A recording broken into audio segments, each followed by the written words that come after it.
Assalamualaikum warahmatullahi wabarakatuh. Selamat datang di channel DKN Horor. Di video kali ini kita akan menceritakan cerita horor yang berjudul KKN di Desa Lengsi. Oke, sebelum ke ceritanya, jangan lupa untuk like and subscribe dulu channel DKN Horor. Jangan usah berlama-lama lagi, langsung kita mulai ceritanya. Desa Lengsi terletak jauh di pelosok negeri, merupakan lokasi KKN pilihan terakhir bagi kelompok mahasiswa dari Universitas Nusantara.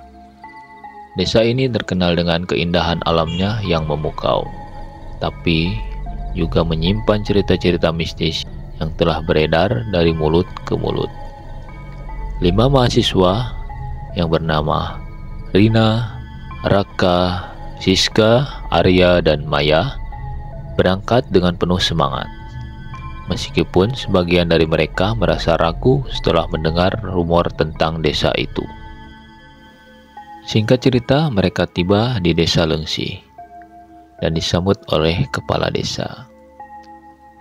Jangan lupa, kalian harus mematuhi aturan adat di sini ya. Desa ini dijaga oleh leluhur yang tidak suka diganggu, pesan Pak Jaka sebagai kepala desa saat menyambut kedatangan mereka. Namun, rasa penasaran dan jiwa muda mereka membuat pesan itu dianggap hanya angin lalu. Pada minggu pertama, mereka sibuk dengan program kerja. Rina, sang pemimpin, bertugas mengatur pendidikan anak-anak. Arya dan Maya mengurus dokumentasi dan kesehatan warga. Sementara Raka dan Siska menangani infrastruktur desa. Hubungan dengan warga berjalan baik, hingga satu malam, Maya mendengar suara-suara aneh dari hutan di belakang rumah mereka. "Maya, kau mendengar itu juga kan?" tanya Siska yang kamarnya bersebelahan. Maya mengangguk, "Seperti suara tangisan perempuan ya." Raka yang baru kembali dari luar bergumam, "Ah, mungkin itu suara angin atau binatang malam, jangan terlalu dihiraukan." Namun, suara itu terus terdengar hampir setiap malam.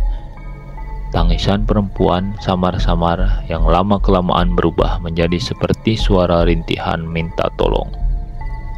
Pada suatu malam, Arya mengusulkan untuk menyelidiki hutan itu. "Kita harus tahu ada apa. Mungkin ada orang yang butuh bantuan. Pak Jaka melarang kita masuk ke hutan tanpa izin," Maya memperingatkan. Tapi rasa penasaran mereka mengalahkan rasa takut. Mereka memutuskan masuk ke hutan saat tengah malam. Bermodalkan senter dan keberanian, mereka pun berangkat menuju hutan. Di dalam hutan, mereka menemukan sebuah pohon tua besar dengan tali berwarna merah melingkar di batangnya. Di bawah pohon itu terdapat batu bertuliskan aksara Jawa kuno yang tidak mereka pahami. "Lihat ini, apa ini semacam makam?" tanya Rina. "Ah, siapa peduli, ini menarik untuk dipoto," kata Arya sambil memotret batu tersebut. Namun, saat Arya memotret, suara rintihan kembali terdengar. Kali ini lebih dekat dan jelas. Raka berbisik, "Kita harus pergi. Ayo, buruan. Sekarang juga." Mereka berlari keluar hutan, meninggalkan tempat itu tanpa menyadari bahwa mereka telah melanggar aturan adat di desa itu. Keesokan harinya, suasana di rumah mereka berubah. Rina menemukan bekas cakaran di dinding kamar, sementara Maya sering mendapati bayangan hitam melintas di sudut matanya. "Aku merasa seperti diawasi," kata Maya sambil gemetar. Yang paling parah ada Arya. Ia sering mengigau dalam tidurnya, mengucapkan kata-kata aneh yang tidak mereka mengerti. Suatu malam, Arya bangun dengan mata merah dan berkata, "Dia akan datang untuk kita semua. Dia akan datang untuk kita semua. Ketakutan mulai menyelimuti kelompok itu. Mereka mencoba meminta bantuan Pak Jaka, tapi lelaki tua itu hanya menggelengkan kepala. Kalian sudah membuka sesuatu yang seharusnya terkunci. Aku hanya bisa berdoa untuk kalian agar kalian selamat, ucap Pak Jaka dengan nada khawatir. Teror semakin menjadi-jadi. Rina melihat bayangan seorang perempuan berdiri di depan rumah mereka di tengah malam. Siska menemukan boneka jerami di dalam tasnya dengan rambutnya sendiri terikat di kepala boneka itu. Mereka memutuskan untuk kembali ke hutan, berharap bisa memperbaiki kesalahan mereka. Pak Jaka memberikan mereka syarat. Jika kalian kembali ke sana, kalian harus membawa sajian ini dan meminta maaf dengan tulus, ucap Pak Jaka. Namun, saat mereka tiba di lokasi pohon tua, suasana terasa berbeda. Udara menjadi dingin dan suara-suara aneh bergema di sekitar mereka. Batu bertuliskan aksara kuno itu kini berubah menjadi retak, seolah-olah sesuatu telah keluar dari dalam batu itu. Mereka mencoba mengucapkan permintaan maaf seperti yang diajarkan oleh Pak Jaka, tapi tidak ada jawaban. Sebaliknya, suara tangisan perempuan itu berubah menjadi tawa menyeramkan. Saat mereka berusaha keluar dari hutan, jalan yang mereka lalui seolah berubah.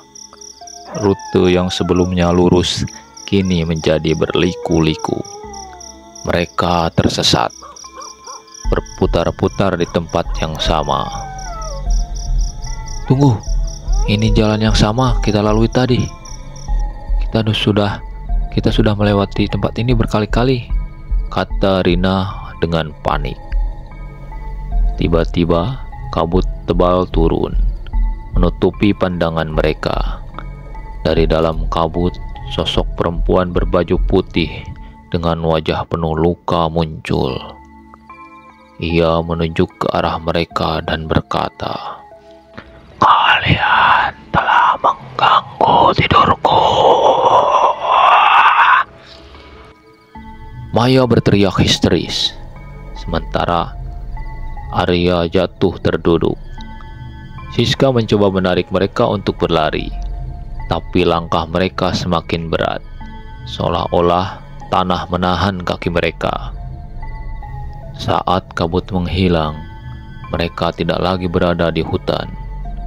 Mereka berdiri di sebuah desa yang terlihat seperti desa Langsih, tapi dalam versi yang aneh.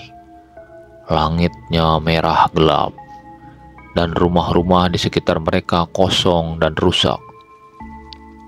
Ini bukan desa kita, gumam mereka. Dari kejauhan mereka melihat warga desa yang mereka kenal, tapi semua wajahnya pucat dengan mata yang kosong. "Selamat datang di tempatku," suara perempuan itu terdengar lagi. Ia berdiri di depan mereka dengan senyuman yang menyeramkan. "Kalian akan tinggal di sini selamanya."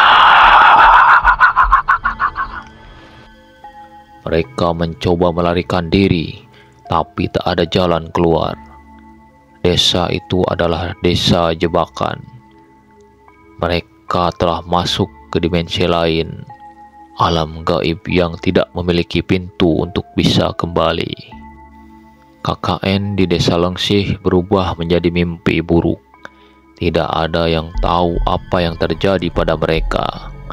Warga desa yang asli hanya menemukan rumah kosong dan barang-barang yang telah mereka tinggalkan. Cerita tentang 5 mahasiswa itu menjadi legenda baru di desa Langsih. Jangan pernah mengganggu yang tidak terlihat, bisik warga setiap kali ada pendatang baru. Malam di desa itu selalu diwarnai suara rintihan samar, seolah-olah ada yang berusaha untuk minta kembali ke dunia nyata. Tapi mereka tidak pernah bisa dan tak akan bisa karena sudah terjebak di alam gaib. Oke teman-teman, demikian dulu untuk cerita horor kali ini. Semoga bisa menghibur dan membuat bulu kuduk Anda berdiri. Jangan lupa untuk like and subscribe channel DKN Horor. Wassalamualaikum warahmatullahi wabarakatuh. Adios, permios.